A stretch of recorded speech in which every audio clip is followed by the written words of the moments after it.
en especial de las embajadoras de las repúblicas de Guatemala y Estonia y de los representantes diplomáticos. Mención después. Ya me ha quitado la sorpresa. Perdón, nada más. De las repúblicas de Guatemala y Estonia, de los representantes diplomáticos de las embajadas de Hungría, República Dominicana, de Indonesia y de Palestina, así como de las organizaciones de la Organización Iberoamericana de la Seguridad Social y de la Organización Mundial del Turismo, así como a los embajadores y demás autoridades diplomáticas, civiles y militares que nos están siguiendo en formato online en este momento. Mil gracias a todos por su presencia y por sacar hueco en sus apretadas agendas para acompañarnos. Del mismo modo, agradecer muy especialmente la presencia de la embajadora del Principado de Mónaco, quien presentó sus cartas credenciales ante Su Majestad el Rey el pasado 29 de enero y cuyo soberano, el Príncipe Alberto II de Mónaco, es protector regio de nuestra corporación nobiliaria, y a quien aprovechamos, querida embajadora, para darte la bienvenida a nuestro país. Esa era la mención especial. ¡Perdón!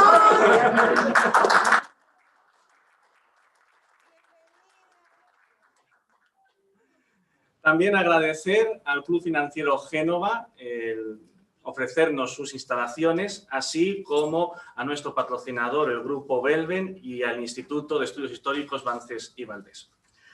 Bien, el Cuerpo de la Nobleza del Principado de Asturias ha decidido organizar este evento en dos formatos, uno presencial de carácter muy reducido, cumpliendo en todo momento con las medidas de prevención de la COVID-19 marcadas por el Gobierno de España, y por otra parte, online. Nos gustaría poder hacer todo el evento de forma presencial, pero si bien las circunstancias actuales no nos lo permiten, el hecho de que estemos reunidos algunos hoy aquí de forma física es un primer paso, pequeño pero primero al fin y al cabo, para ir recuperando esa normalidad de la que hasta hace un año todos disfrutábamos y no les quepa la menor duda, volveremos a disfrutar. Deseo comenzar agradeciendo al Instituto de Estudios Históricos Bances y Valdés y en especial a su presidente, don Manuel Ruiz de Bucesta, el haber promovido la realización de esta conferencia y quien no ha podido acompañarnos como hubiera sido su deseo y quien a través de mi persona manda su saludo a todos los asistentes, ya sean presenciales u online. Del mismo modo, agradecer a la Embajada de la República de Costa Rica en España su inestimable colaboración. Hoy me ha correspondido el honor de presentar a la embajadora de la República de Costa Rica, doña Ana Elena Chacón y Echeverría, es vicepresidenta de su país y, lo más importante, muy buena amiga. Debo decir que para mí es un honor el poder presentarte, querida embajadora, pues desde que la conocí de mano de una buena amiga, la mujer del entonces embajador del Reino de los Países Bajos, doña Cristina Gómez de la Borda, quien me la presentó en la recepción que organizó con motivo de la presentación de las cartas credenciales ante Su Majestad el Rey, tras su designación en 2019 como embajadora en España, desde donde viene realizando una gran labor. ¿Qué puedo decir de la embajadora Chacón, salvo que su carrera al servicio público de su nación ha sido meteórica? Estudió Relaciones Internacionales, siendo diplomada internacional en Derechos Humanos y Función Policial, y en Género para Mujeres en cargos de elección popular.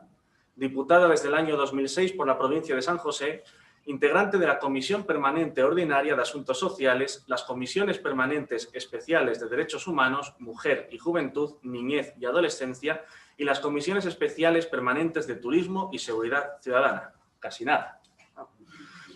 Del 1 de mayo de 2006 al 30 de abril de 2010, presentó 85 proyectos de ley, en algunos casos de manera individual y en otros de forma conjunta con otros diputados. De ellos, hoy 15 son leyes de su nación.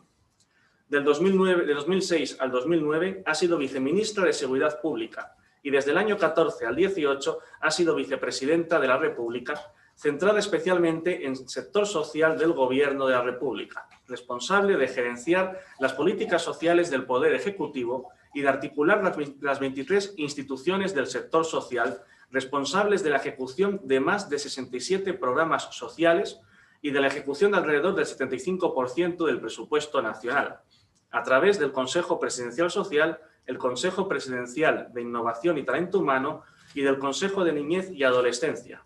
delegada del Presidente de la República para liderar el objetivo estratégico de erradicación de la pobreza extrema y las desigualdades. En 2019, muy acertadamente por su gobierno, fue designada como embajadora de la República de Costa Rica ante Su Majestad el Rey de España.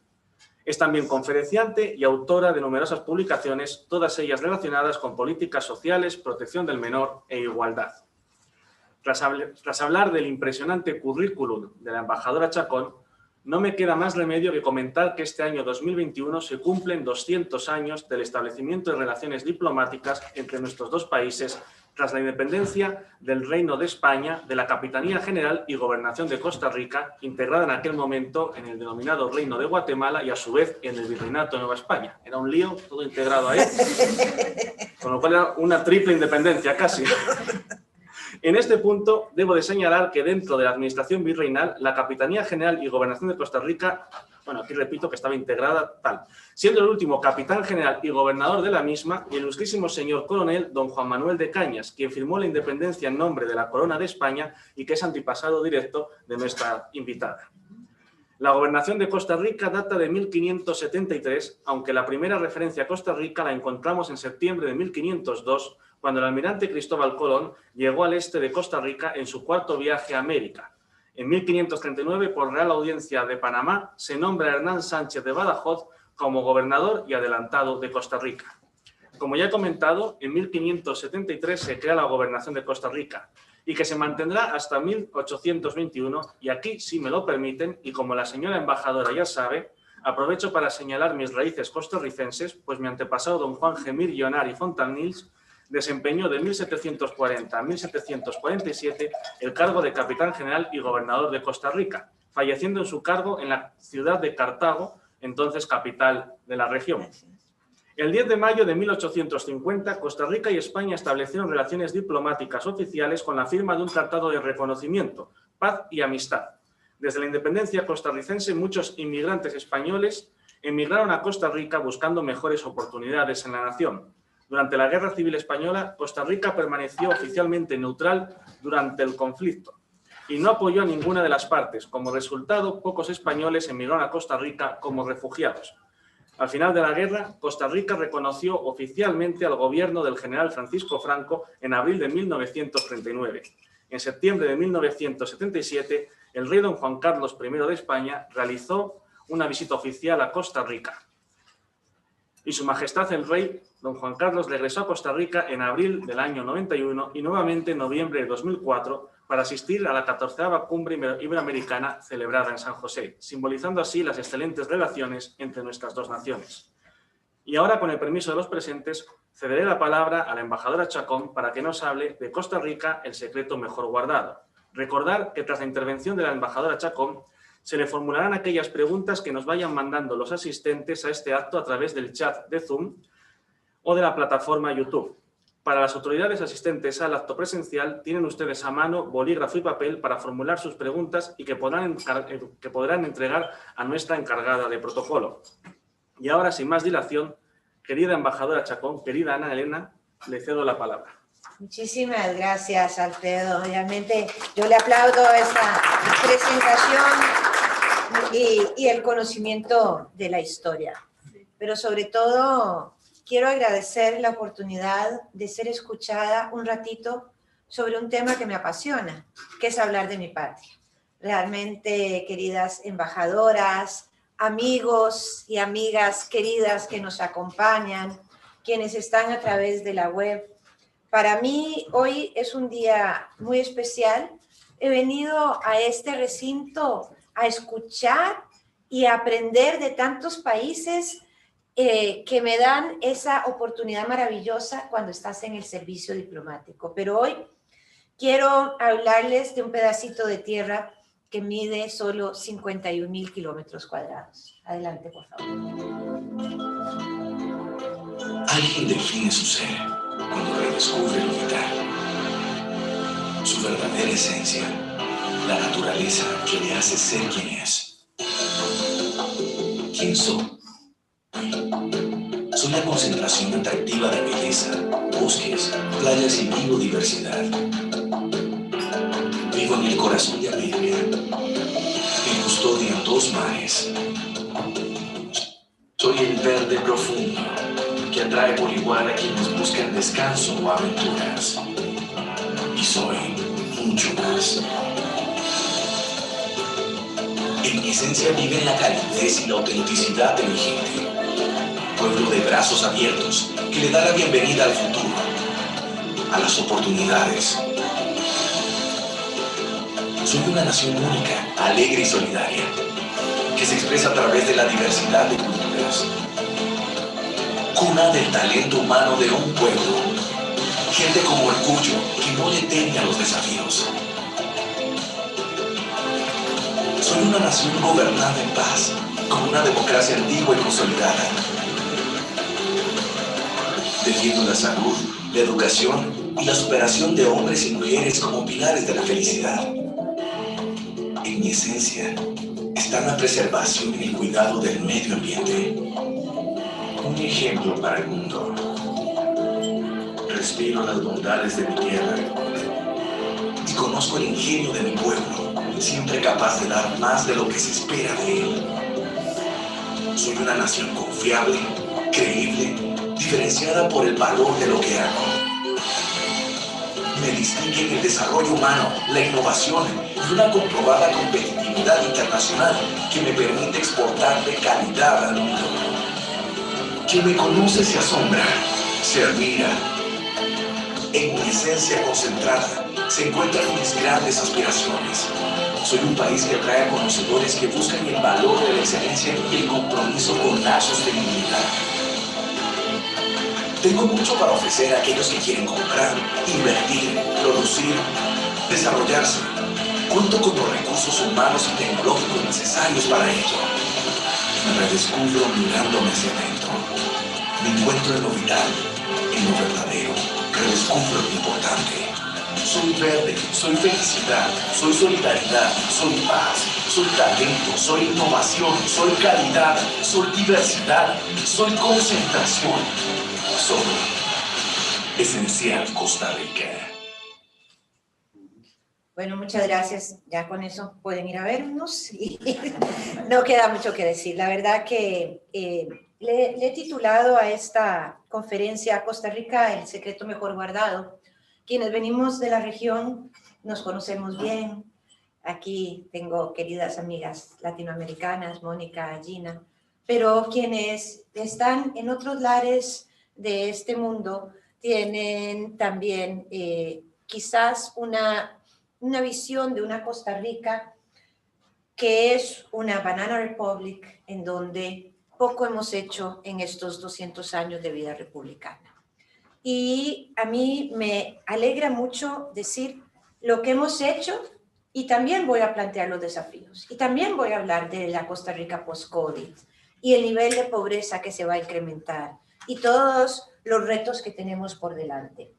Voy a esperar un minuto para que ya ahí está la presentación, porque quisiera empezar diciendo las fortalezas.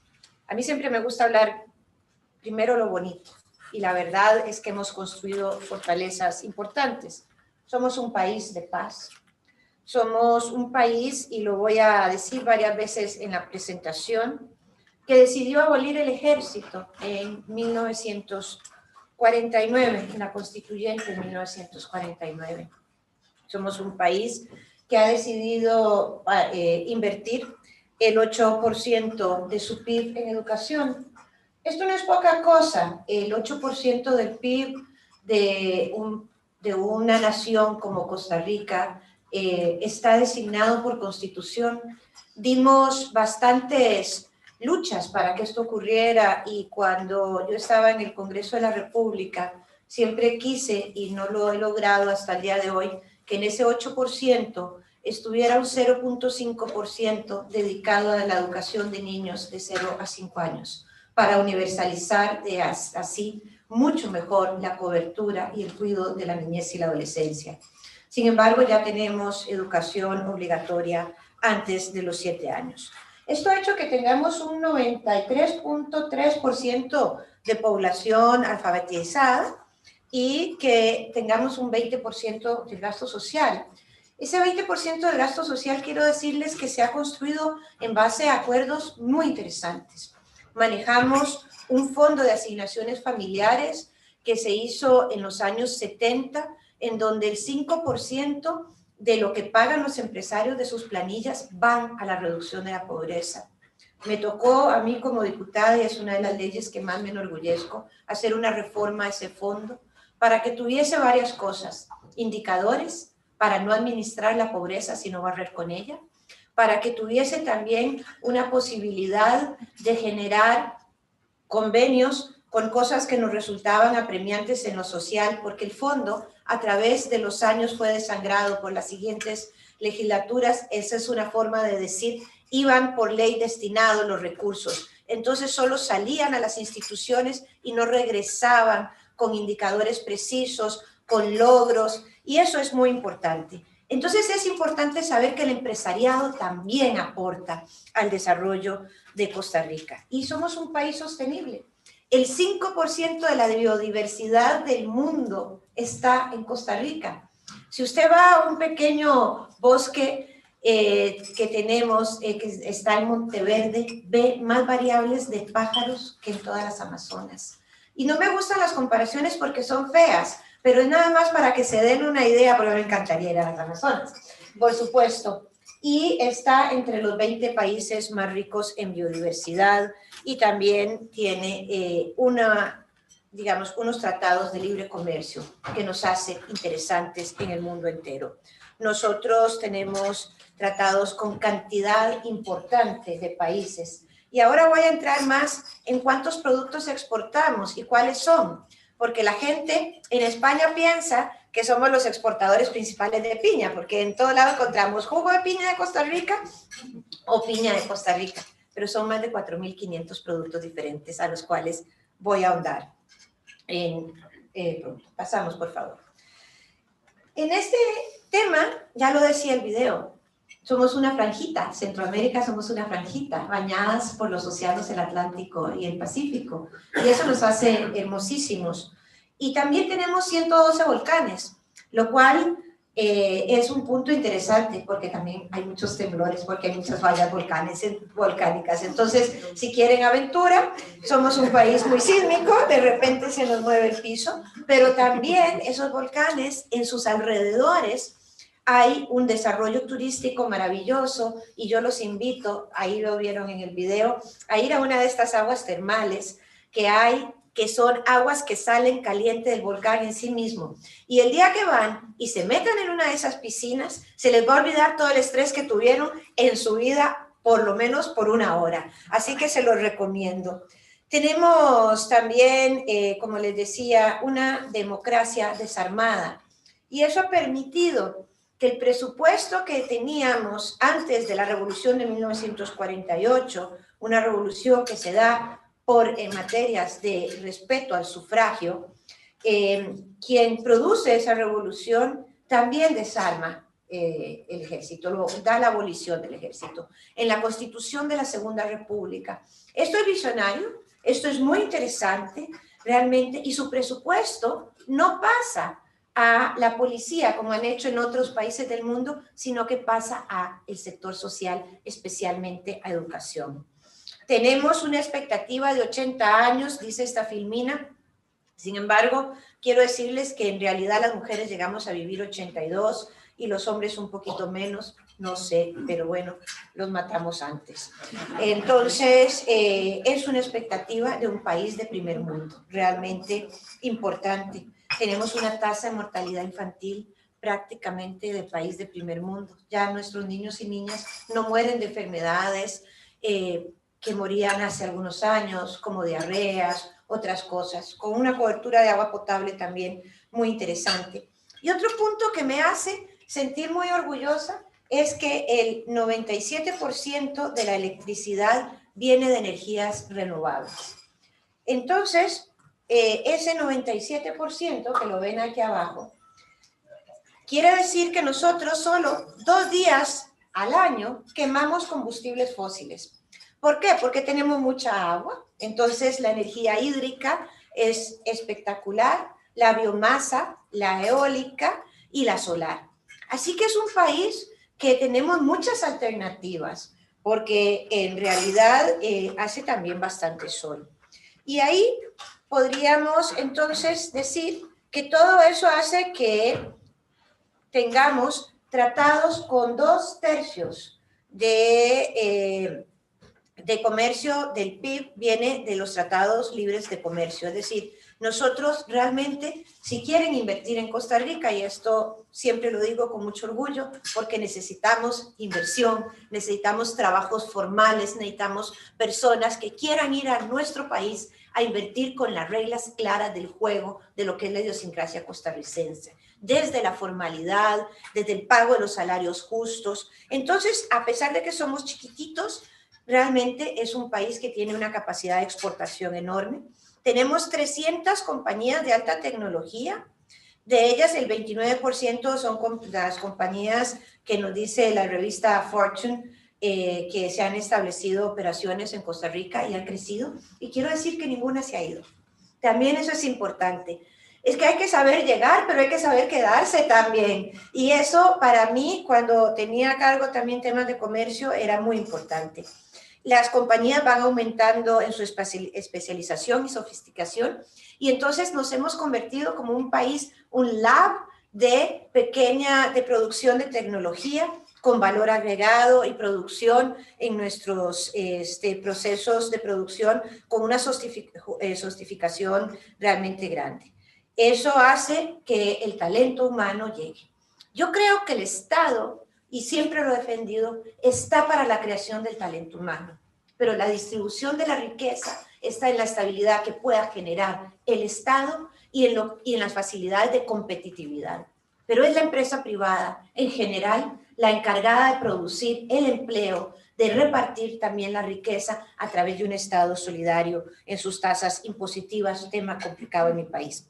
Y, por supuesto, somos un país que decimos que tenemos un clima adecuado para tener éxito. Vamos a ver aquí en esta siguiente filmina cuáles son los destinos de nuestra exportación.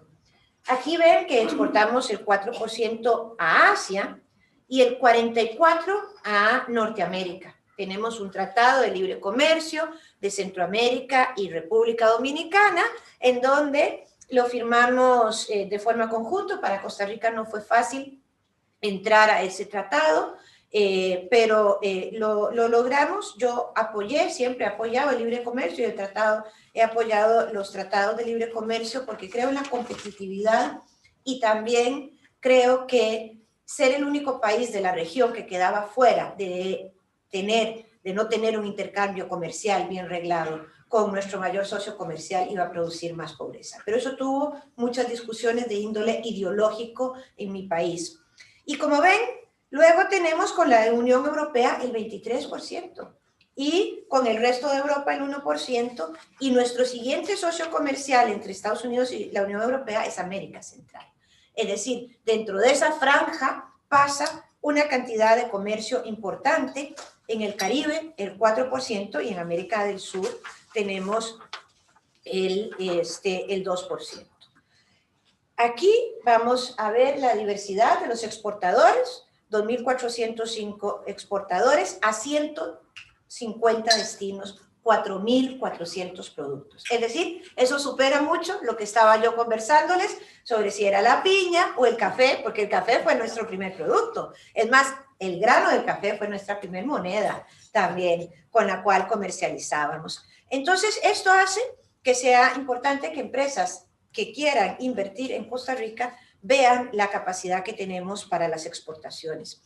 Y con el Reino de España tenemos un tratado de doble imposición para prevenir la evasión fiscal y los impuestos en materia de renta y patrimonio y protocolo, que fue firmado aquí en Madrid en el año 2004. Y quisiera enseñarles un poco cuáles son las empresas españolas que están asentadas en Costa Rica. Como verán, no son pocas, de las que realmente tenemos una relación muy buena. Algunos llegaron hace muchos años, otras han venido recientemente, otras quieren mayor competitividad. Esperamos dejar en esta administración Alvarado Quesada ya adjudicado por lo menos la concesión de un tren metropolitano en el cual España tiene un enorme interés para poder participar, y a mí me encantaría realmente poder asociarme con un país como España, una nación maravillosa con un entendimiento de lo que es el transporte público de calidad, el cual en mi país sigue siendo un transporte deficiente. Quiero decirlo con claridad para que no piensen que tengo aquí una ceguera de amor absoluto, porque también padecemos de lo que es un tráfico y un atasco, y en fin, necesitamos transporte público, transporte limpio, ciudades más amigables. Todo eso yo creo que es un gran reto para la región. Vamos a ver los sectores exportadores. Aquí tenemos el sector agrícola, el equipo de precisión médica. Todo lo que es el tema médico en Costa Rica se produce. Si a ustedes les van a hacer un implante de rodilla, una operación de corazón, unos implantes mamarios, todo es, dice Made in Costa Rica, aunque ustedes pues no lo vean, porque está dentro de su cuerpo. Pero de ahí exportamos al mundo entero esto, y tenemos unas zonas francas donde se pueden establecer las y los empresarios precisamente sin el pago de impuestos nacionales, para que sea mucho más competitivo. La zona franca a mí me gusta porque es el que ofrece los puestos mejor pagados, pero por supuesto acoge un talento humano muy importante. Sin embargo, recuerdo y quiero contar aquí una anécdota. Yo siempre digo que lo que pasa cuando uno va teniendo años es que ya va teniendo más anécdotas, porque está lleno de recuerdos. En una empresa que hacía productos para el corazón, precisamente la empresa que hace el primer corazón artificial del mundo, establecida allá, y mi misión en Costa Rica era la reducción de la pobreza. Me voy a una inauguración de una ampliación y me doy cuenta que tienen un largo, digamos, un largo proceso muy manual, debajo de unos microscopios enormes, de estar prácticamente poniendo, como quien dice, un cabello dentro de una agujita, que es lo que va a ir en el corazón. Y le digo yo al señor, le digo, ¿usted no cree que esto lo puede hacer algunas personas que tengan poca capacitación? Y terminamos poniendo 100 chicos que no habían terminado la escuela secundaria, que estaban en pobreza, y al poco tiempo ganaban ya más o menos $1,000 al mes. Es decir, que también la zona franca tiene capacidad de asumir capital humano muy capacitado, y otro no tanto, que tenga solo buena motora fina, era lo que necesitábamos, y hacíamos la capacitación. Y la verdad que eso me llena a mí de satisfacción. Y bueno, como verán, los dispositivos médicos, los servicios empresariales, las tecnologías, y por supuesto todo lo que tiene que ver con la piña, el café, el banano, pero también tenemos inversión, pasamos, ¿verdad?, en servicios, en manufactura avanzada, en ciencias de la vida, en industria alimentaria y en manufactura liviana. Vamos entonces a ver, fuera de esto, un poco el tema del turismo. El turismo empieza a estar sobre el tapete con dos cosas importantes. La primera, cuando se gana el Premio Nobel de la Paz, Óscar Arias, que no es poca cosa llevar la paz a mi querida región Centroamérica. Eso fue fundamental. Y eso es a finales de los 80. Y quiero decir que en 1990 tuvimos el mejor ministro de turismo que ha tenido el país, y es mi papá. Entonces,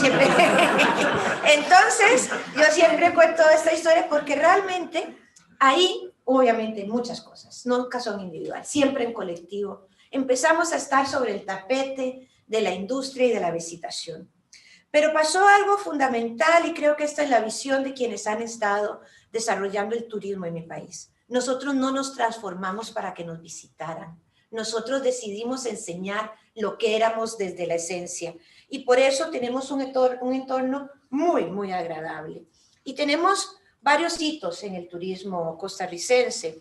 Una es esta visión de Estado, esta imagen que podemos vender de país de paz, un modelo turístico, como les digo, sostenible, importante, un ente rector que es un Instituto Costarricense de Turismo que existe desde los años 40, en el cual ahora siempre ocupa una cartera de ministro en el Consejo de Gobierno desde 1990, y la marca País Esencial. esa marca país esencial, no fue fácil pasar de tener una marca que decíamos Costa Rica, no ingredientes artificiales. Era como decir cambiar la marca New York, New York, o decir cambiar una marca país muy importante, pero trascendimos a una visión de vender el país como un todo en el turismo. Y el modelo a futuro, ese ya lo dije todo. El modelo a futuro que tenemos, ahí sí puedes dar, es un desarrollo de destinos. ¿Qué es lo que nos preocupa? Nos interesa mucho que nos revisiten.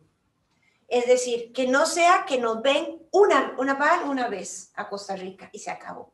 De hecho, hacemos muchas encuestas para entender si las personas están yendo por segunda vez. Si van por, digamos, turismo de congresos, de repente dicen, wow, yo quiero venir aquí con mi familia. Entonces vuelven las personas. Entonces necesitamos ofrecer, innovar, una dispersión de empresas y un desarrollo de nuevos productos. Eso es lo innovador que tenemos ahora nosotros en nuestra visión de turismo. Pasamos y tenemos entonces un turismo sostenible.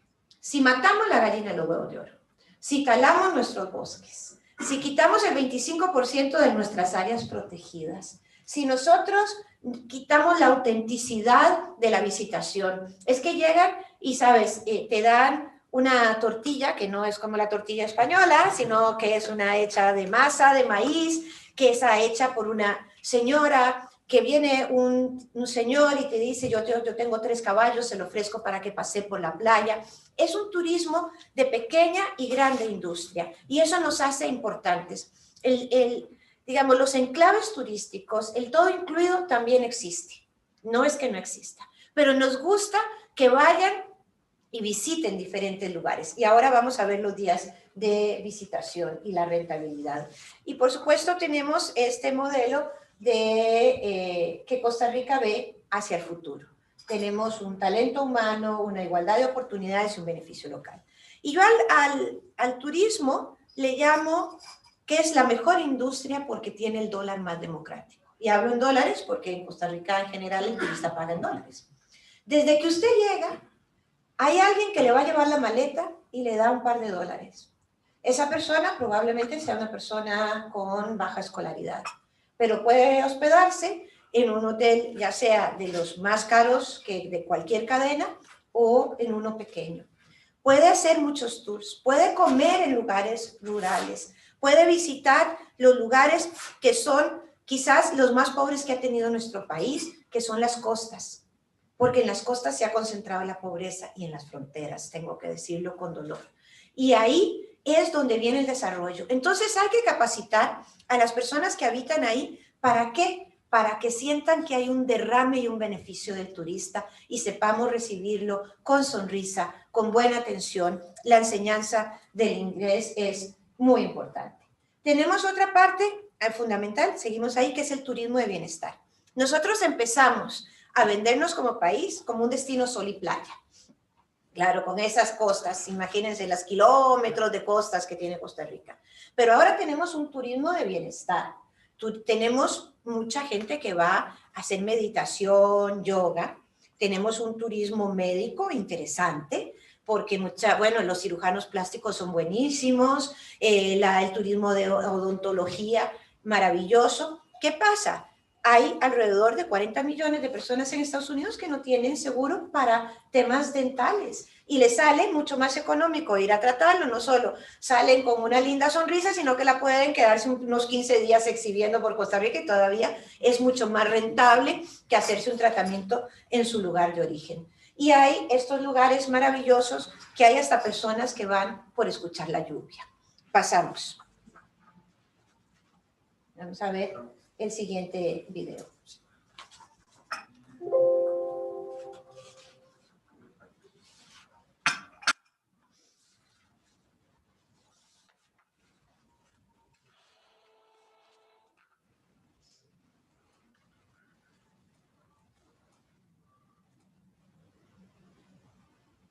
La tecnología. La tecnología, yo aprovecho para comer.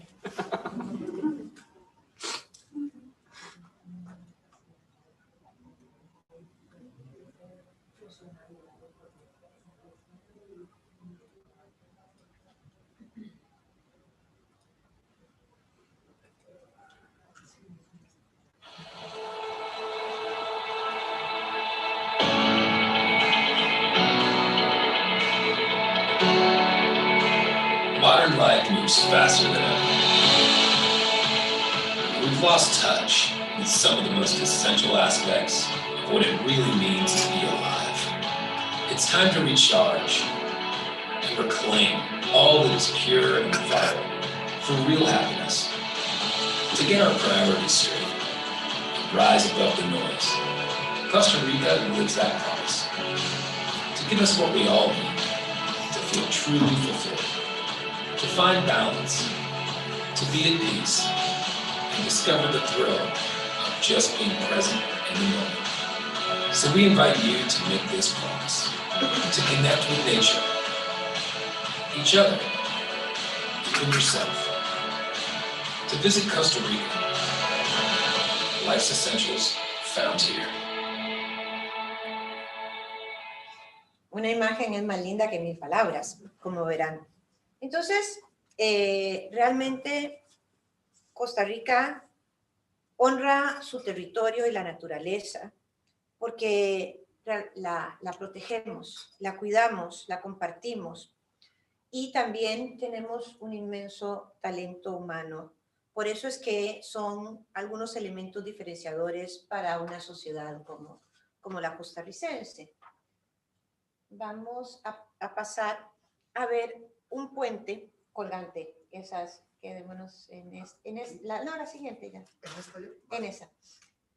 Eso es la imaginación de una gente que es una familia costarricense, es una familia Valverde. Me acuerdo, a mí en Costa Rica me dicen Doñana. Entonces llego yo a alguna cosa y me dicen Doñana, es que fui al banco y le dije que iba a hacer un puente de montaña a montaña. Y que tenía esa idea. Y en el banco me dijeron, ¿de dónde se le ocurre a usted que un puente no va sobre un río? Entonces, el financiamiento para llegar a tener los puentes colgantes, que hoy en día son un ícono en nuestro país, fue muy duro, porque a la gente le cuesta mucho imaginarse algo diferente. Y cuando caminas por ahí, realmente es la selva la que te cubre, te llenas de oxígeno, te llenas de energía. Y también ellos tienen lo que aquí llaman en España tirolinas y nosotros llamamos bungee, ¿verdad? Y es una maravilla porque también van de montaña a montaña. Y hay uno que es el más lindo de todos los que yo he hecho en mi vida, que son 900 metros, casi 1 kilómetro, pero vas volando encima del volcán y el lago. Entonces ves el volcán y el lago abajo. Una experiencia única y se los digo, todo el mundo lo ha hecho. Mi papá lo ha hecho, mi hija Nina lo ha hecho, que tiene síndrome de Down para los que no saben, así que es muy inclusivo el poder hacer esta clase de turismo de aventura también, importantísimo. El turismo del river rafting es hermoso y aquí honro al autor intelectual del river rafting en Costa Rica, Rafael Gallo, que murió ayer, amigo entrañable de mi vida, porque él, bueno, no nació en Costa Rica, es salvadoreño, pero llegó a mirar nuestros ríos y a decir esto se puede navegar, y fue un pionero en esto, y hoy en día ir a hacer river rafting es maravilloso. ¿Cuál es el perfil del turista que nos visita? Aquí vemos que tiene un alto nivel educativo, en realidad se interesa por los países que visitan, interiorizan bastante, es gente culto y están, digamos, con principios y valores acordes a los suyos. Nosotros no queremos, y aquí yo he sido una enemiga número 1 y lo hice cuando tenía a cargo el Ministerio del Interior y lo he hecho siempre, del turismo que quiere llegar a la explotación de los niños y las niñas, la explotación sexual comercial, que se da en el ámbito turístico internacional, ¿verdad? Y ese no nos interesa. No, si quiere venir a dañar a nuestros niños y niñas, si quiere venir a dañar a nuestra naturaleza, no lo queremos en Costa Rica. Y lo digo así, nada más de frente, y va a cargar con las consecuencias de eso, porque espero que nadie quede impune si llega. Pero el resto, como yo creo tanto en la bondad del ser humano, creo que los que nos visitan por estas capacidades que tenemos, ¿verdad? Y la verdad es que Costa Rica es un lugar que tiene poco riesgo, es un lugar seguro, la gente lo asume, ¿verdad? Esta es un poco una tirolina que ven ahí, no la que les dije, porque la que yo les dije va uno colgando aquí de la espalda. Lo que te da mover los pies y las manos, que es una sensación de libertad maravillosa. es gente menos sedentaria. Realmente Costa Rica invita a la gente a caminar, a poder subir nuestras montañas, a bañarse en nuestras playas. Les gustan los entornos naturales y la gastronomía. Y la gastronomía costarricense es un descubrimiento. Siempre hemos comido rico, pero no habíamos tenido una política pública. Y a mí me tocó construirla, y como me gusta tanto comer, pues lo disfruté muchísimo. Y se llama, el lema que le pusimos es coma rico, coma tico, porque como saben a los costarricenses nos dicen ticos, pero se llama gastronomía sostenible y saludable. Y esa es la política pública que hicimos. Entonces queremos también probar comida fusión, queremos un país que tiene las verduras, las frutas, pues la carne que se tiene bañado por dos costas, debería tener una buena gastronomía. Y aquí en España quiero contarles que lo que hemos querido hacer es introducir los ingredientes costarricenses como la yuca dentro de la gastronomía española. También, digamos, la del turismo, pasamos, tenemos un turismo que prioriza el ahorro en el tema de vuelos, que le gusta más esta clase de destino que otros que podría ser, digamos, donde hay más fiesta, más discotecas. En realidad es un turista que le gusta moverse, que también son afines a la alta tecnología. Y ahora queremos convertirnos, y esto es fundamental, en un hub para el teletrabajo. Si hoy en día las fronteras cayeron y necesitamos y podemos, y la pandemia nos enseñó a que teletrabajar se puede de cualquier lugar del mundo, queremos ofrecer estancias largas para que las personas lleguen a teletrabajar. Entonces alquilas un apartamentito ahí frente al mar, que no estaría nada malo, ¿verdad? Y haces tu trabajo para cualquier lugar del mundo. Vamos a ver rápidamente estas filminas porque son de lo que nos dice es las visitaciones y los países que tenemos. Pasémoslas rápido para entrar realmente a un tema que quisiera llegar, que es a la filmina que nos habla sobre los retos impostergables, para no quitar más tiempo de esta. Retos impostergables para la recuperación de la industria. Creo que ahí está, digamos, el hit del asunto. ¿Qué vamos a hacer? Un país que sí, la industria turística representaba el primer ingreso de nuestro PIB, ¿verdad? Nosotros tenemos que cambiar, tenemos que innovar, tenemos que comprender que estos cambios tienen que basarse en las negociaciones con muchos países que nos invitaban, ahí estaba, y tenemos que decirles que hemos perdido una cantidad de trabajos importantes, es decir, las personas que trabajaban en la industria turística en el mundo son 143 millones de personas que han perdido su trabajo. Y eso es grave en el mundo. Y obviamente mi país no escapa de esto. Pasamos.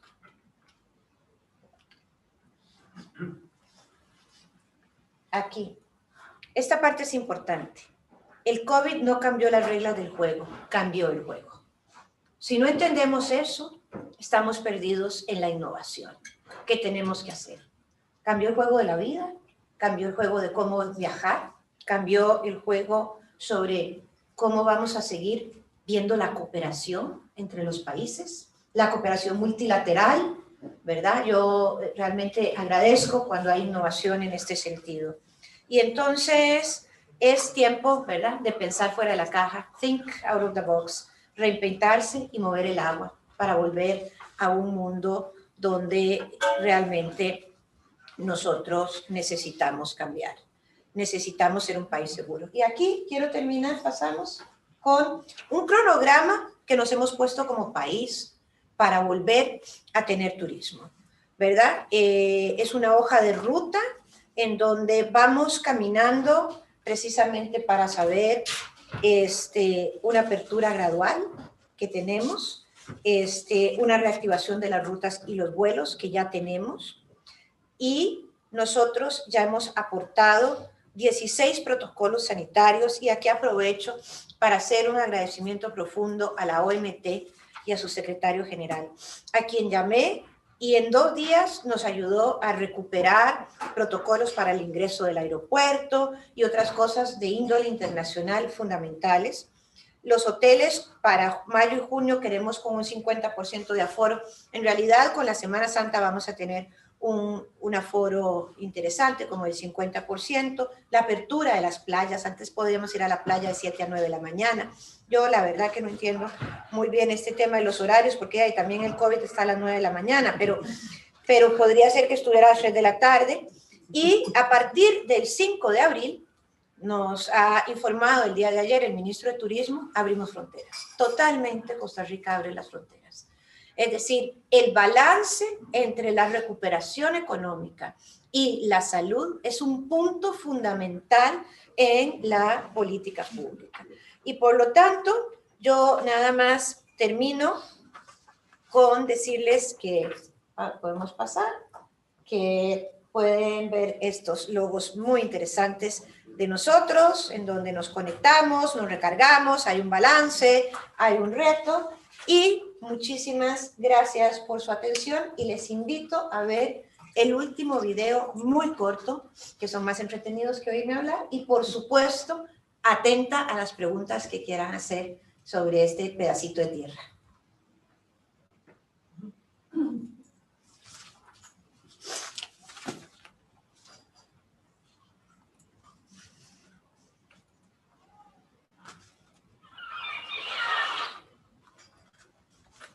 Ese video es un video que se llama Costa Rica desde arriba, porque hemos hecho mucha fotografía aérea. Entonces podrán vernos cómo nos vemos desde arriba con un dron.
O invertir en él, por favor no se lo digan al presidente porque me despide mañana.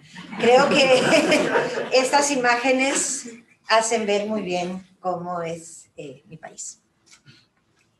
No, pues, muchas gracias, embajadora, por la intervención y por los vídeos, está todo estupendo, gracias. La verdad. Ya, yo creo que cuando deje la diplomacia y la política, un programa de televisión le vendría muy bien. Ya teníamos 2 comunicadoras en el cuerpo diplomático en Madrid. Marsena, la embajadora de Polonia, y usted. Yo haría los desayunos de Ana Elena y Marsena. Lo dejo caer por si hay algún productor por aquí. En fin, bueno, vamos a empezar. Han llegado varias preguntas, muchas creo que han sido contestadas con su intervención. No obstante, por si quiere ampliarlo, procedemos. Las vamos a agrupar en COVID, turismo, economía y política social y política internacional. Empezamos con el COVID para quitarnos lo molesto cuanto antes. El bichito. Que ya estamos todos hasta arriba. En fin, ¿cómo ha afrontado la República de Costa Rica la crisis del coronavirus desde el punto de vista económico y social? Bueno, Costa Rica es un país que venía arrastrando un déficit fiscal importante y cuando entramos en una recesión de un frenazo grande, como ha significado la pandemia para, yo diría que todos los países del mundo, era importante poder tener un estado de bienestar, un estado con mayores recursos para responder a esto. Quiero decir que tenemos un colchón social e histórico importante. En los años 40 se crea la Caja Costarricense del Seguro Social, lo que hace que la salud sea de carácter universal. La caja se sustenta en un esquema solidario tripartito, en donde aporta el patrono, aporta el empleado y aporta el Estado. Eso hace, digamos, que el país, la tasa de mortalidad es una tasa baja, igual un muerto, y hay que lamentarlo, pero bueno, han habido, nuestros hospitales pudieron responder, las UCIs nunca estuvieron desbordadas, pero sí estuvieron, por supuesto, muy ocupadas, y ha habido una afectación social en crecimiento del desempleo. Estamos viviendo una tasa de desempleo nunca visto, más del 20%, cuando digamos, la tasa regular de desempleo en Costa Rica era un 8%.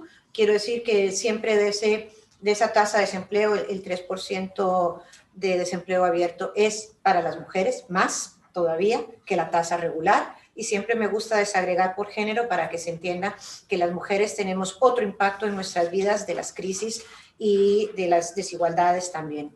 Desde el punto de vista social, pues empezamos teniendo un subsidio que se llamó Bono Proteger, el cual no pudimos seguir dándolo por razones de que en el Congreso de la República no se aprobaron algunos de los nuevos, digamos, posibilidades de tener presupuesto, no impuestos, sino presupuesto para esto. Yo creo que cuando uno llega a legislar y cuando uno llega a tomar decisiones, tiene que tener algo muy claro, que primero es la patria que el partido. Y cuando a la patria le va mal, al partido político que esté también le va mal. Y eso debe de ser una lección, por lo menos yo la uso para mi país y la he usado como algo, como un mantra en mi vida. Primero pienso en mi país y luego veré qué pasa, ¿no?, con el partido político que represento. Así que, bueno, Costa Rica en estos momentos está teniendo dificultades también en aumento de la pobreza. Yo tuve a cargo el sector social, como muy bien lo dijo Alfredo, y tenía que coordinar todos estos programas sociales, mirando que la pobreza es multifactorial, ¿verdad? Y en este sentido había muchas otras instituciones dentro de estos grupos que se coordinaban, que tenían que ver con la lucha contra la pobreza, como era el Ministerio de Economía o el Ministerio de Comercio Exterior, en fin. Entonces, el país durante esta gestión, quiero decir con mucho orgullo, bajó la pobreza 2.5 en porcentaje de pobreza global, con un bajonazo de la pobreza extrema, especialmente porque era lo ético hacer. Era no tener filtraciones e ir a trabajar con las familias, que era más o menos el 6.5% del total de las familias costarricenses vivían en pobreza extrema. Y hoy mucho de eso avanzado está a un paso atrás. ¿Por qué? Porque la alianza virtuosa la habíamos hecho con el sector turismo. Así que estamos viviendo días y momentos difíciles que la región no escapa y creo que el mundo también lo vive. Y no hay que llamarse a engaños. Tenemos que buscar reactivación económica, tenemos que buscar nuevos socios, tenemos que buscar innovación y lo más importante es la lucha contra el desempleo. Muy bien. ¿Qué medidas está adoptando el gobierno de Costa Rica para evitar nuevos rebrotes de COVID y cuáles cree que se tendrán que llevar a cabo? ¿Qué medidas cree que se tendrán que llevar a cabo? Bueno, nosotros somos muy abrazones, muy besuquiones, muy desordenados. Nos encanta la fiesta, etc. Entonces, bueno, no, lo que hacemos ahora es el 15 años, pero solo con los primitos, y los primitos son 40.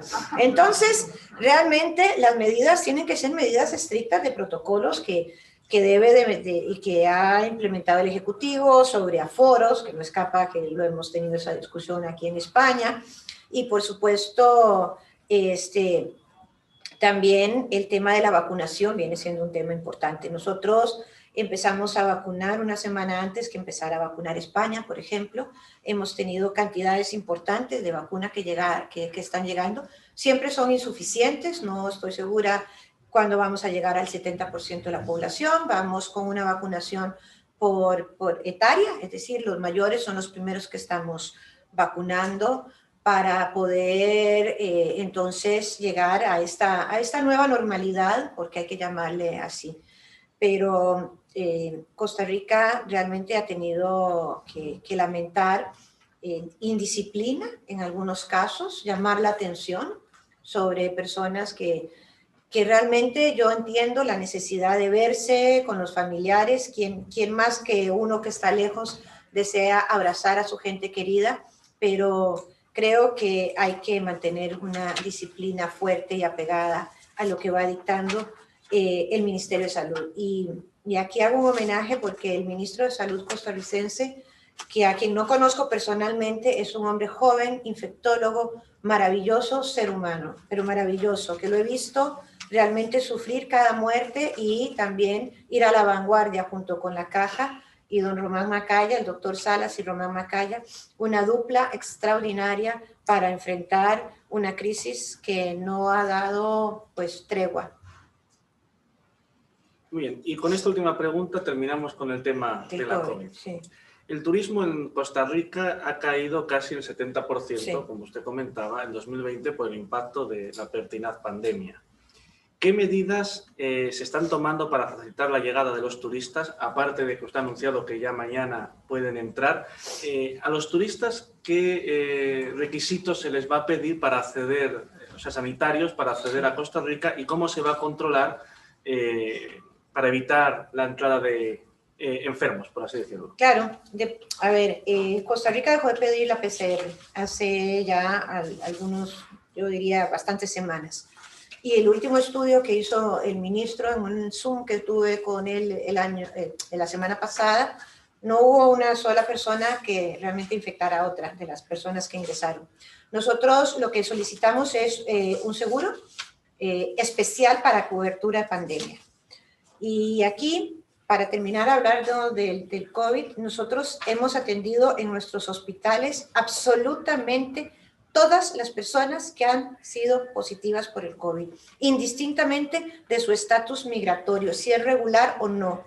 Eso quiere decir que hemos atendido una cantidad de población migrante muy importante que ha llegado a nuestros países y lo que estamos haciendo es teniendo protocolos muy claros sobre aforo, capacitando muchísimo a la atención al turismo, pero queremos retomarlo, estamos retomando vuelos. Quiero decirles que tenemos 4 directos de Madrid a San José con Iberia y estamos planificando pues que vuelvan otras líneas aéreas porque habíamos logrado en la anterior administración una conectividad con Europa muy interesante, 7 líneas aéreas. Históricamente solo habíamos tenido en los últimos 11 años conectividad con Madrid, pero luego abrimos otros cielos y tenemos con Holanda, con Inglaterra, con Francia, con Suiza, en fin.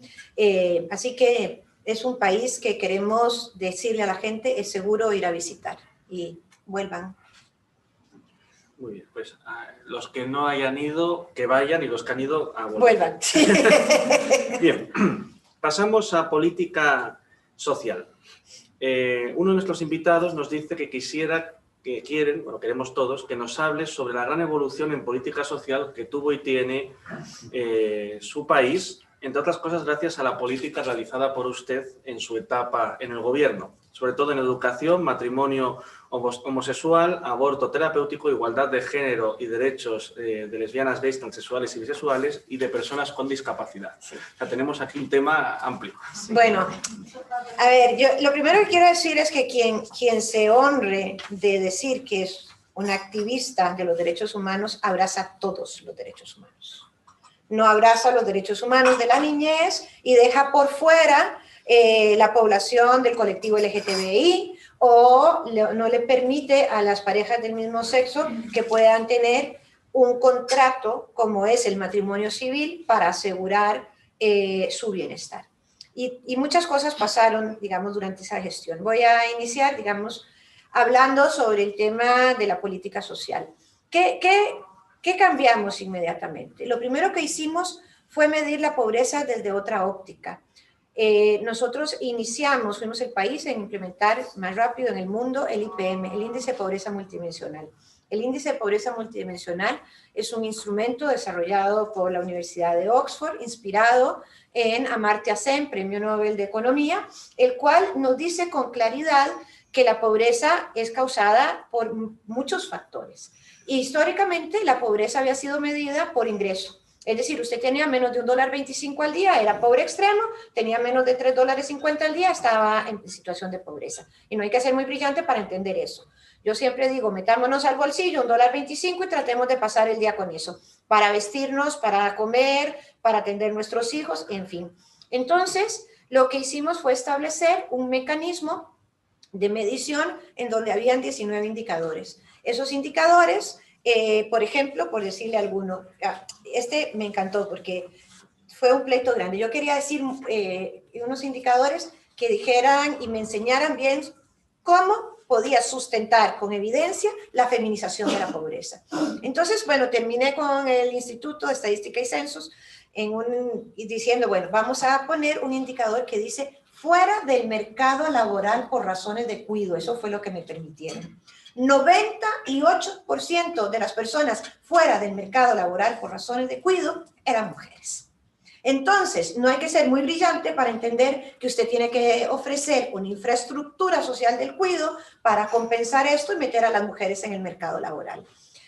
Otro elemento, por decir otro indicador, obviamente cómo está el estado de su casa, el acceso a agua potable. Y el último indicador que les voy a contar, porque otro día podríamos hablar con mucha desagregación sobre este tema, es el de que me dice, bueno, el que se usó en otros países, que era acceso a la electricidad. Y yo le digo, no, esto no es un indicador que nosotros, porque tenemos acceso a la electricidad el 90 y pico % de los hogares costarricenses. Entonces, esto no nos da un nivel de superación. Quiero poner un indicador que se llame acceso a la conectividad y alfabetización digital. Eso sí es un reto para el país. Y quiero decir que ese fue el que avanzamos más. De un 40% al primer año pasamos a un 48% al siguiente año, por diferentes razones. Otro punto fundamental es que este tema me apasiona muchísimo, es que no fuimos a que las personas encontraran la institucionalidad. Generamos algo que aprendimos de Colombia, querida Gina, que se llama los cogestores sociales. Nombramos personas que fueran a buscar a las familias en mayor condición de pobreza, basado en unos mapas que hicimos en la encuesta de hogares que se llaman mapas sociales. Entonces, el cogestor social llegaba a la casa de la familia y hacía un plan familiar. Y esta familia, mayoritariamente familias monoparentales, vuelvo a reiterarlo, firmaba un contrato con el Estado. El Estado lo primero que hacía era darle un subsidio pequeño para que se alimentara, pero tenía que comprometerse a que sus hijos menores de edad fueran a la escuela, aunque eso es obligatorio en nuestro país, y les dábamos una beca para esto. A que los que estaban en el colegio también les dábamos una beca y que las mujeres fueran a unos cursos de formación humana. Y además una serie de cosas que si no tenían seguro, tuvieran seguro por el Estado. Entonces, mejoramos sustancialmente con 0 filtraciones. Esto quiere decir que no hubo una persona que no estuviera en los quintiles más bajos que obtuviera todos estos beneficios. Y eso era muy importante, porque antes había 30, 40% de personas que sí conocían la institucionalidad y tenían mucha voz para llegar a las instituciones a pedir apoyos, pero estas que estaban en esta condición de pobreza no. Y de esa forma, pues logramos, digamos, superar en algunos indicadores muy importantes. Lo otro, bueno, La población con discapacidad, como todos ustedes saben, yo soy madre de una persona con discapacidad, un compromiso de vida de hace 32 años. No ha sido fácil, pero bueno, me enseñó mucho. La vida me enseñó que había un ciclo perverso que se llama que la discapacidad produce pobreza y la pobreza produce discapacidad. Y ahí también hicimos muchos avances, pero el que más me enorgullece es que quizás pasamos no solo la inclusión laboral, importante, con cajas de herramientas para los empresarios y demás, sino que logramos romper para tener educación inclusiva para la mayoría de las personas. Si usted crece siempre en la última aula de la escuela, saliendo a un recreo que es a otra hora de los demás, usted va siempre a crecer sintiéndose absolutamente diferente. Y sus compañeros lo van a ver siempre como una persona absolutamente diferente. Mi idea es que estos chiquitos van para grandes y cuando llega el compañero de la escuela y le pide un trabajo, para cualquier trabajo, calificado o no, le diga, ¿cómo no te voy a dar un trabajo si crecimos juntos? Pero la diferencia no ayuda. Y el respeto, por supuesto, a los colectivos LGTBI, porque vuelvo a decir, eso se llama derechos humanos. Un país que no existía la visitación en hospitales de quien usted decidía quién era su pareja, que no había posibilidad de heredar la pensión, que no había ninguna cobertura de bienes patrimoniales. Por decreto ejecutivo cambié todo eso, pero eso significaba que todos estaban, los que estaban dentro de la administración pública tenían la obligatoriedad y los que no, pues estaban fuera. Entonces decidí hacer una consulta a la Corte Interamericana de Derechos Humanos, le consulté dos cosas, que si de la convivencia entre dos personas del mismo sexo se derivaban derechos, y la Corte contestó que sí, y que era el matrimonio civil, vuelvo a decir, para que no se mezcle esto con temas religiosos que no tienen nada que ver. Y también que si el cambio de nombre para las personas transexuales se podía hacer de una forma gratuita y nada más con la autodeterminación de la persona, porque esto no es una enfermedad, la OMS lo sacó hace tiempo. Y bueno, digamos, mi mensaje más lindo fue de mis amigas trans, que muchas estaban en trabajo sexual y que quiero muchísimo, que me pusieron, Ana, amanecimos en un país más digno, porque fueron a cambiar su nombre y tenían una cédula de identidad con su foto y con el nombre adecuado. Entonces, esta consulta no fue poca cosa porque es de carácter obligatorio para todo el sistema interamericano de derechos humanos, es decir, todos los países que pertenecen al sistema, que son bastantes.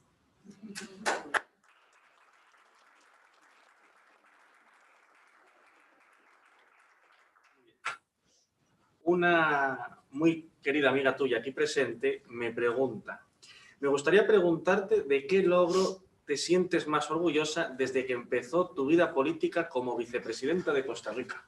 De haber bajado la pobreza, definitivamente ese es el logro que impactó más vidas. Habían más o menos 19,000 personas que en un año pasaron de vivir con hambre a vivir sin hambre. Eso fue, o sea, cuando no se imaginan los nervios cuando llegaba la encuesta de hogares, siempre me hacían, creo que como 24 horas antes de liberarla, llegaban las chicas del INEC, la mayoría eran chicas del Instituto de Estadística y Censo, y esos números, no sé, eran de los que más me enamoraba, porque podía ver el fondo, ¿no? El fondo de cómo se cambiaba la vida de la gente y cómo podías llenar un estadio con gente que hoy sí comía o que sí tenía seguro o que sus hijos sí estaban dentro del sistema educativo. Eso es devolverle la dignidad a los seres humanos, porque la pobreza es lo que más violenta los derechos humanos, todos te los violentan.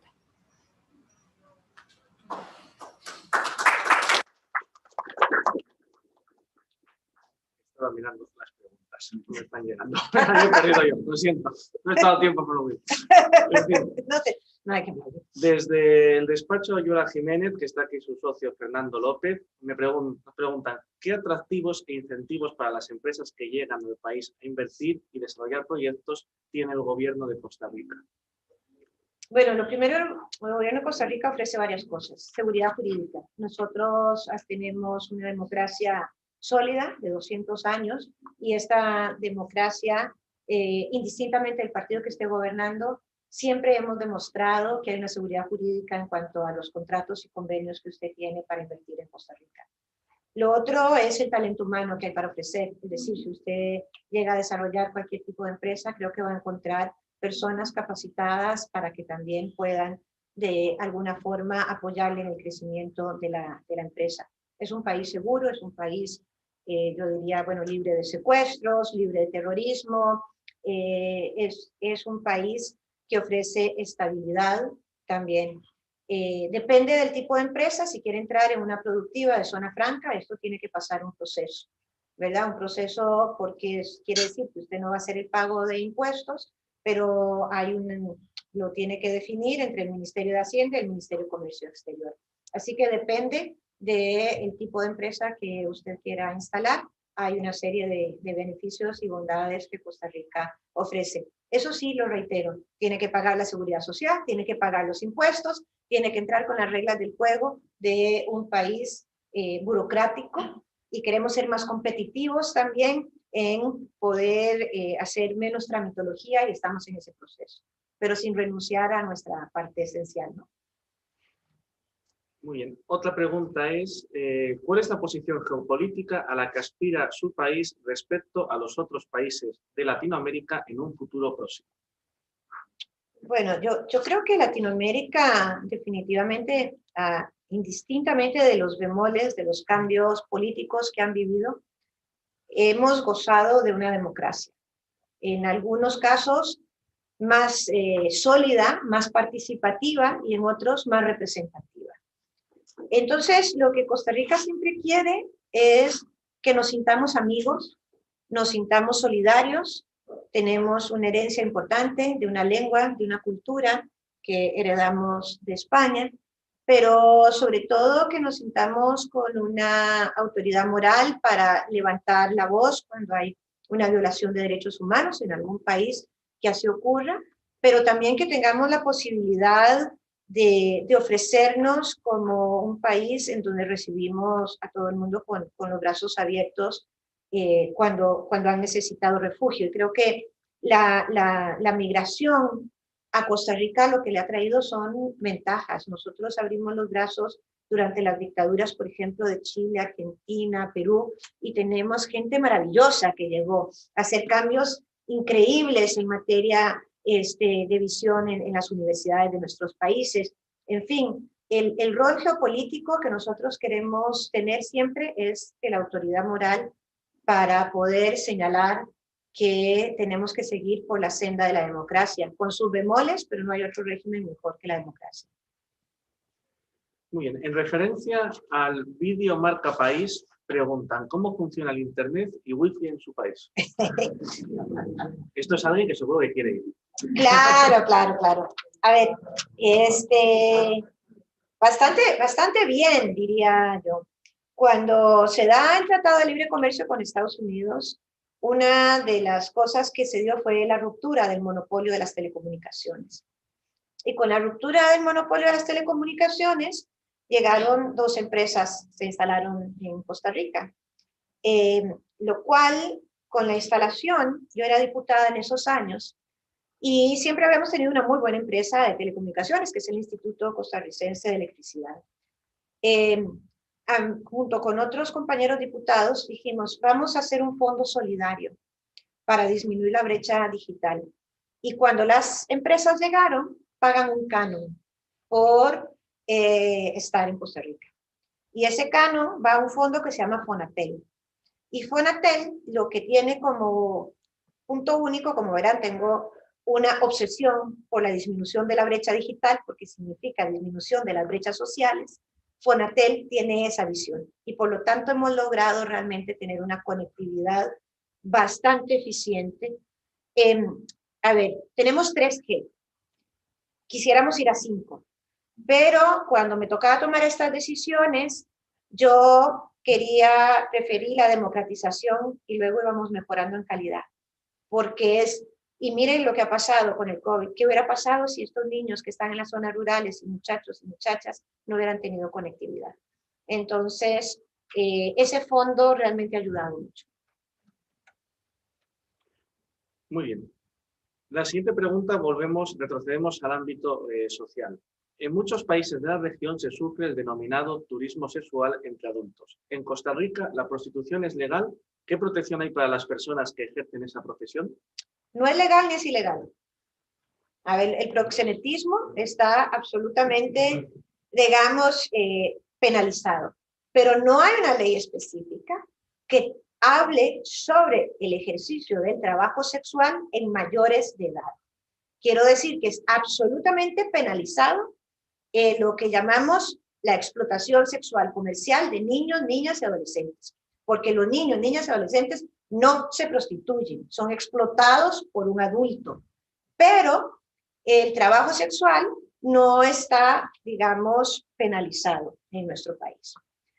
A mí me gustaría que fueran por otra cosa, que no fuera realmente abusar de los cuerpos de las mujeres. Yo he trabajado mucho con las trabajadoras del sexo y puedo decir que tengo amigas porque estaban en situación de calle y la policía las abusaba hasta que llegaron y me dijeron que eso ocurría.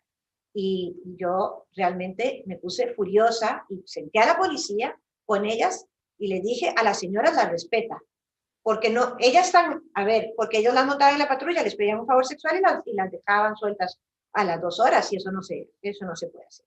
Fue un trabajo bien interesante y la historia de vida de ellas está plagada de violencia sexual y de miseria. Sinceramente, no son mujeres que nacieron en un ámbito de protección, son historias que te parten el alma. Y una de las cosas que también me siento orgullosa es que logré el aseguramiento colectivo para que pudieran asistir a la caja y pudieran ir a los hospitales y se les diera condones. Pero en mi país, a una mujer por ejercer el trabajo sexual no se le mete presa. En mi país, si usted hace un acto indebido en un lugar público, sí. Y yo creo mucho en la persecución del proxenetismo y del explotador. Ahora, prohibir la prostitución no significa que va a desaparecer. Esto, hay muchos modelos que podemos ver, ¿verdad? Yo creo que el tema es que no haya mujeres que necesiten vender su cuerpo para comer. Muy bien. Ahora cambiamos de tema y nos vamos a un tema que ha generado mucha polémica en su país y tenemos varias preguntas relacionadas, que es, en su país abolió el ejército en el año 1949. Entonces hay varias preguntas sobre ello. En primer lugar, en caso de conflicto, ¿quién defiende a su país? Bueno, hemos tenido conflictos territoriales y hemos acudido a las cortes internacionales. La Haya, nosotros participamos del derecho internacional, somos signatarios de una cantidad de convenios y las cosas las dilucidamos en las cortes internacionales. Muy bien. Sobre esto, toda la inversión realizada hasta la fecha en lo que era el área de defensa se ha derivado en bienestar social, sanidad, cultura y universidades, así como medio ambiente. Esta denominada vía costarricense ha logrado crear un clima de confianza y estabilidad en el país, no exenta de los sustos que produce el tráfico de drogas en esa parte del mundo. ¿Cómo se enfrenta el gobierno de la República a esta situación que irremediablemente afecta a la sociedad de Costa Rica?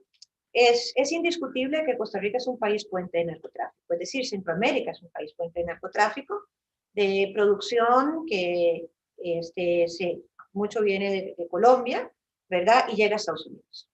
Entonces, a mí me parece que hay una responsabilidad implícita del consumidor mayor, que es Estados Unidos, de apoyar en la lucha contra el narcotráfico y tenemos un convenio de patrullaje conjunto en nuestros mares, porque Costa Rica tiene 20 veces más territorio por mar que lo que es la tierra, porque la isla del Coco nos pertenece, entonces toda esa línea marítima es enormemente larga de patrullar.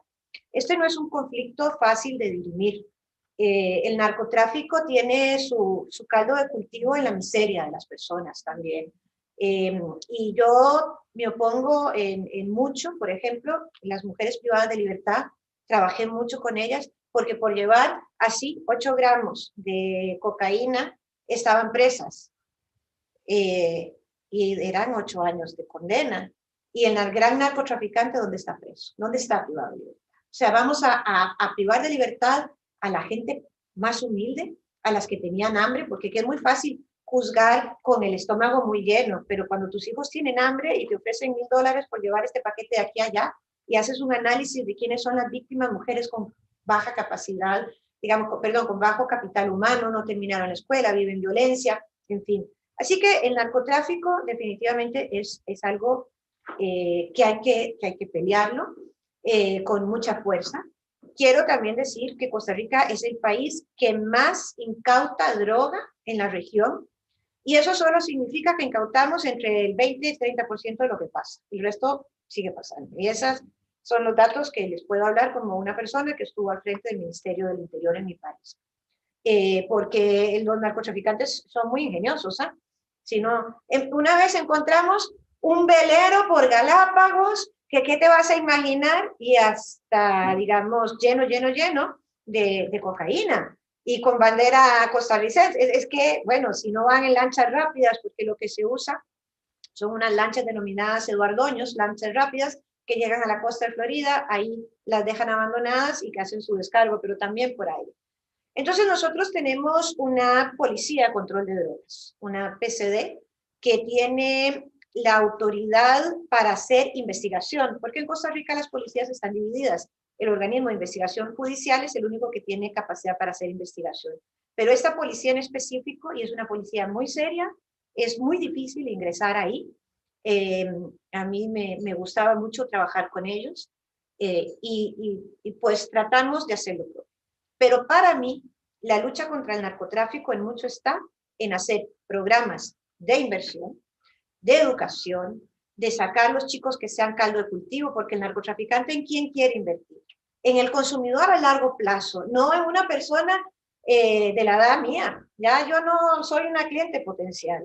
Es el consumidor a largo plazo. Son los jóvenes que se enganchen en esto y la distribución. Y la distribución hoy en día en mi país ya no queda en dinero, sino que queda en droga.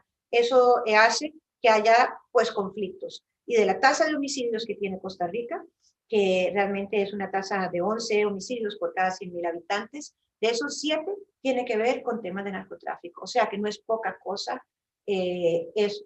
O sea, la posibilidad que ustedes lo maten en Costa Rica si no está metido en esto es poca, pero es un tema triste y creo que aquí hay que apelar al apoyo internacional también. Trabajamos muy de cerca con muchos países. Con Colombia tenemos excelentes relaciones con la policía colombiana, con la policía panameña, con la policía de los Estados Unidos. Muy bien. Continuando con este tema, la imagen actual de la nación costarricense proyecta juventud y estabilidad al resto del mundo, además del multilateralismo, la diplomacia y el diálogo en el que creen profundamente. En la actualidad, la seguridad en Costa Rica está a cargo de la denominada fuerza pública. ¿Existe consenso político en relación a las inversiones en temas de seguridad para garantizar esta visión del pueblo costarricense? Absolutamente. Hablar en Costa Rica, digamos, de una renovación de unas fuerzas militares sería absolutamente imposible. Si hay algo que nos hace sentir orgullosos es que no tenemos esas fuerzas militares y además yo soy una convencida en que hay que invertir más en educación y menos en armamento. Costa Rica tiene 13 diferentes cuerpos policiales. Es difícil de explicarlos, tiene 13. Entre ellos, el Ministerio de Seguridad Pública tiene la mayoría, pero tenemos una policía fiscal, tenemos una policía que ve los temas sanitarios, en fin, y una policía de tránsito que está bajo el orden del Ministerio de Obras Públicas. Así que cuando uno va afuera y explica todo el orden de las policías es complicado de entender. Pero definitivamente yo creo que el Ministerio de Seguridad Pública es un ente que tiene un gran prestigio. Aquí, si me permite, en España creo que lo entendemos porque tenemos Guardia Civil, Policía Nacional, Policía Municipal, Ertzaintza y Mossos d'Esquadra. Bueno, nosotros también tenemos Policía Municipal en algunos municipios, pero no es una policía armada. Y la última pregunta Sí. Respecto a... es que lo del ejército ha dado bastante. Muy bien. Son 2 preguntas que junto en una. ¿Cómo se vive en un país sin ejército y no es una utopía peligrosa? No, para nada. Es una utopía totalmente realizable. Cuando tenemos 70 años de vivir en utopía, entonces ya no es utopía, es una realidad. Vivir sin ejército es una maravilla. Realmente para una chiquilla como yo, me acuerdo una ocasión, hace muchos años, llegué, andaba con mis padres y Jimmy Carter visitaba Roma, imagínense. Y vi un tanque de guerra por primera vez en una calle. y entré en pánico, o sea, eso lo había visto en la serie Combate y ahí se acabó, ¿verdad? Entonces, yo creo que Costa Rica sí le puede mostrar al mundo que podemos basarnos en el multilateralismo, en el respeto, porque, a ver, cada vez tenemos más claros cuáles son la delimitación de nuestras fronteras y hemos alcanzado en muchos países la paz, o por lo menos ir reduciendo el cuerpo militar y pasar la inversión a, obviamente, programas de prevención. Soy una enamorada de la prevención, pero también a una policía bien capacitada. Una policía bien capacitada puede hacer un trabajo muy noble en el cuidado de la ciudadanía. Muy bien. Y luego la última pregunta para terminar, Sí. que además terminamos a y media, es de política internacional, pero actual. Tras las elecciones en los Estados Unidos, ¿cómo son las relaciones de Costa Rica con el nuevo presidente Biden? Muy buenas.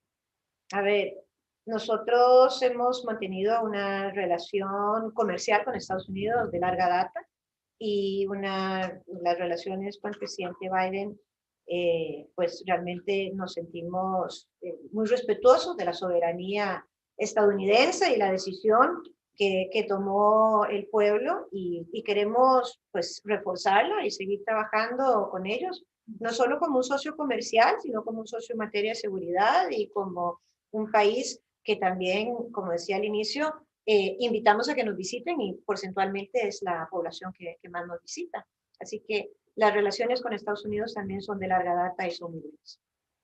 Muy bien, pues con esto, salvo que alguien quiera hacer alguna pregunta más, yo creo que hemos terminado la conferencia. Ha sido muy interesante, embajadora. Hemos tocado todos los palos de la baraja y en especial el tema social por el que la felicitamos. Muchas gracias. Muchas gracias.